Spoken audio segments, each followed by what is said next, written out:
Hey, Ed from Precision Gun Reviews, and once again, we're back with another review of a Walther firearm. This time it is a unique and small concealed carry pistol, and it's actually called the CCP, which stands for Concealed Carry Pistol. It's a Walther CCP. It's a polymer-framed, striker-fired, gas-delayed blowback design, single-stack 9mm. Yeah, the most interesting thing about this gun is it has a unique recoil mechanism, and that is a gas-delayed blowback system where gas releases from the fired cartridge through a port in the bottom of the barrel in front of the chamber that sends that gas into a channel below the chamber where it pushes against a piston that prevents the slide from moving rearward until that pressure has dissipated. It's an interesting system. We'll take a look at it in a second. But first, let's just take a look at the gun itself. This is, like I said, a single stack pistol. It's got no round in the chamber. We're going to put this mag in to balance it a little bit better.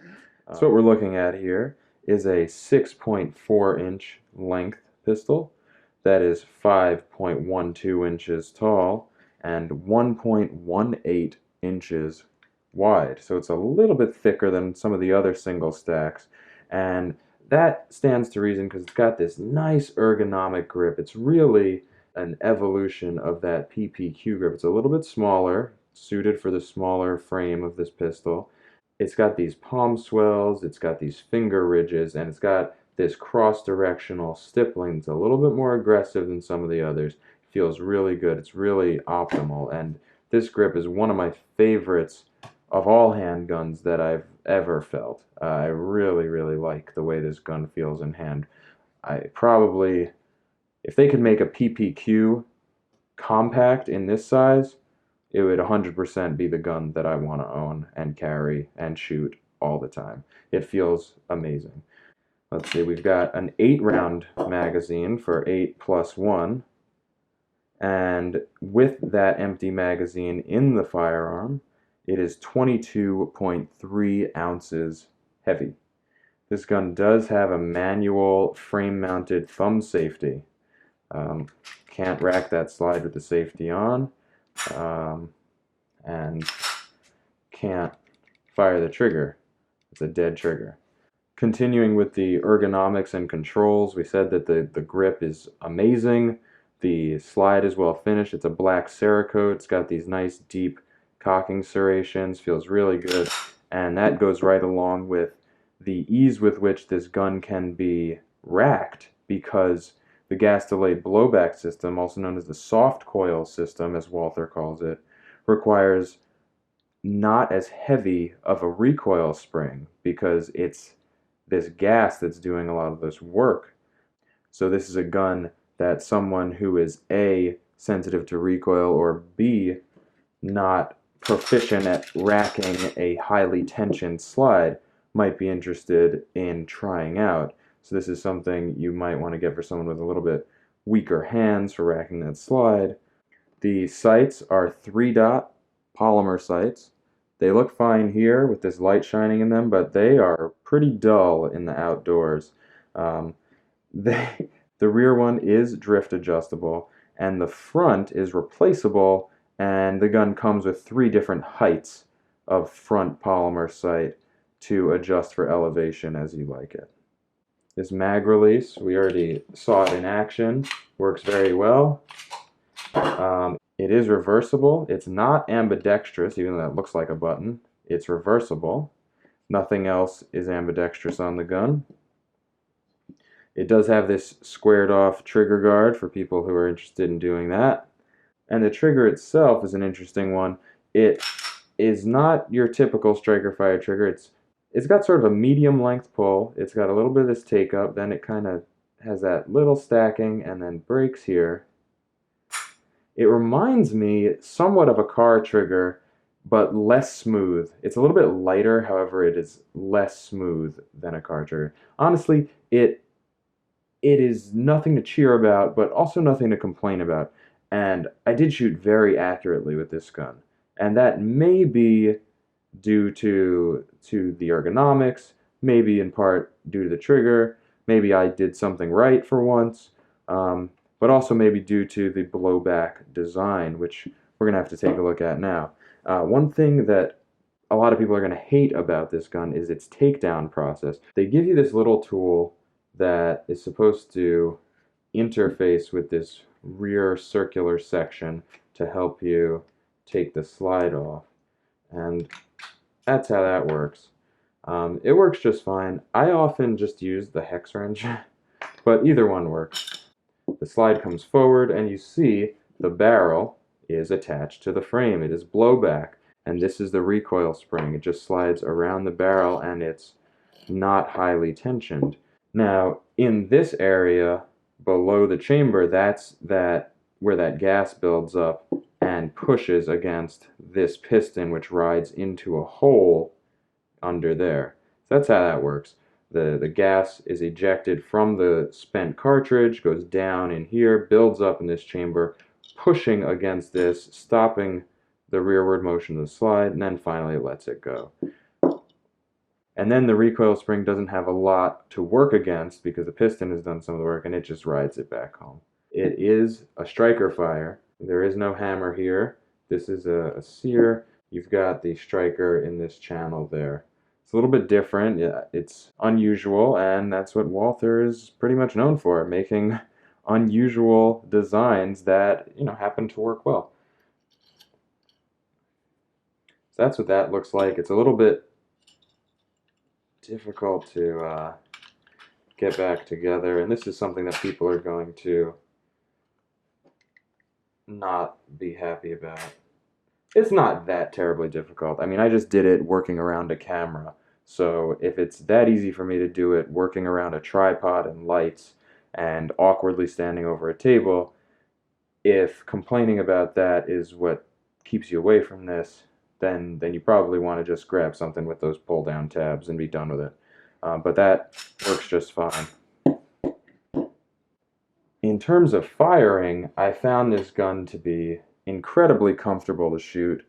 As I said, not only in ergonomics, the recoil impulse was great, and it was somewhat consistent regardless of load, because the recoil in most firearms will increase based on the charge of the powder inside of your cartridge. You have a heavier load, a faster, hotter load, a plus P, it's going to kick a little bit harder. In this, you have that same gas that's projecting the bullet also working to push against the slide, so it equalizes.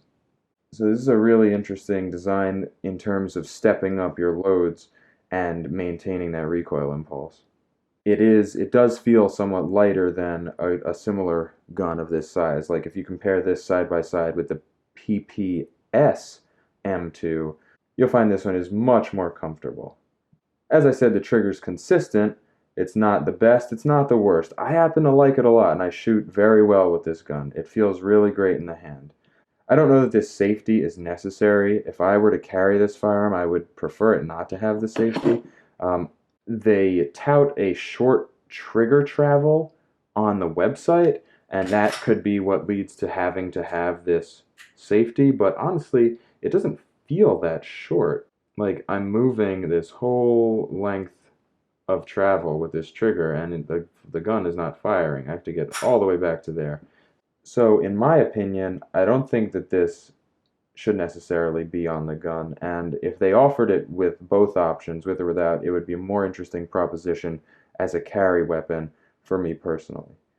Other things of note, it does not have a magazine disconnect safety, as we saw. It does have this Picatinny rail, so it can function in a carry role. It might function in a home defense role. It has that available for accessories. All the fit and finish, just like all these Walther firearms, is just so well done. There's nothing really out of place, no stray markings, no funky manufacturing defects. Just a really well put together firearm. Comes in a good package. Mags are solid. They're not those made in Italy presumably Mech-Gar mags that you see in the other Walther firearms, but these are smooth, solid, nice followers, good springs, they function well. I haven't had many problems with this. I had a single fail to eject in all of the rounds that I fired with this firearm, and it was tool ammo, you know, steel cased, cheap. I love the idea of the blowback design. I had read that this gets increasingly hot. I honestly did not have any problem with that shooting round upon round. You'd have to really be blowing through box after box to heat this up enough to be uncomfortable. One thing that did get to me though is, you know, this, you can call this user error, and this might be different for every person who uses it. However, with this particular firearm, my thumb has fallen right on top of this multiple times, causing the slide to not lock back on an empty mag. I'm shooting, thumbs forward, this goes back, and my thumb is applying enough pressure to let that come back forward. Now again, we're going to say that's my fault. I could get up there and push it this way, but naturally it was happening. There would be times when I would consciously tuck my thumb or go under and push up, and it would not happen. So just in my case, I just really happened to land on this a lot, which kind of sucked. It was a little jarring every time the slide didn't lock back, but I figured out that it was really, that was the problem. Maybe if this was designed somewhat differently, if it wasn't protruding out so much off the frame, it could be tucked deeper into this polymer recess. Perhaps that would help, but I was falling on that a lot, and that may be different for anyone else who uses the gun. Otherwise, like I said, very reliable, no problems really, except for that one fail to eject with tool ammo, and the trigger was good enough, nothing to scream about, but nothing to complain about. It shot accurately, it felt great in the hand, the ergonomics are literally top tier. If I could get the PPS with this frame, that would be 100% a gun that I want to carry. If I can get a PPQ in this smaller size, that would be 100% a gun that I want to carry. Walther, listen up. Use this frame again and put it in some of your other striker fire designs, and that's gonna sell like gangbusters, because this is amazing. Solid gun, this CCP. I really do like it. It has that disassembly faux pas about it with the tool and the difficulty, but as you saw, you can overcome that pretty quickly, just a little bit of practice. It does get very, very fouled inside here due to the gas going everywhere. It doesn't all shoot down the barrel. You get all of your powder and stuff fouling up that piston and fouling up underneath the barrel. So it's a little dirty if you're kind of a neat freak. If you have a little OCD, your gun's going to get dirty. So be aware of that. But again, definitely a solid firearm. Manufacturer's suggested retail price on the CCP is going to be around $469 for the black, $489 for the black frame with the stainless slide. Online, you'll probably find the black for about $350, maybe $375 for the stainless. So definitely in the affordable range, really good pistol. We certainly recommend checking it out if the few design novelties don't turn you away. If you can handle that frame-mounted manual safety in a carry gun, and if the blowback design doesn't turn you away, and if that takedown procedure doesn't turn you away. Otherwise, you should know that this is a solid gun. And it's small. And it's pretty small. You know, we compared it to the PPS M2, and here it is next to a Smith & Wesson Shield. You know, it's not exactly a huge firearm. It's going to be a little bit taller than a Shield, obviously, and ever so slightly longer. But roughly the same. This is a 7 round, this is an 8 round. So if you throw that in there, you've got roughly the same size gun as the Smith & Wesson shield. But this is the Walther CCP. Thanks for taking a look. We like this one. Check it out, see if it's something for you. This is Ed from Precision Gun Reviews. Thank you so much for watching.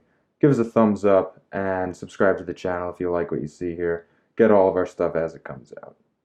Until next time, stay safe out there.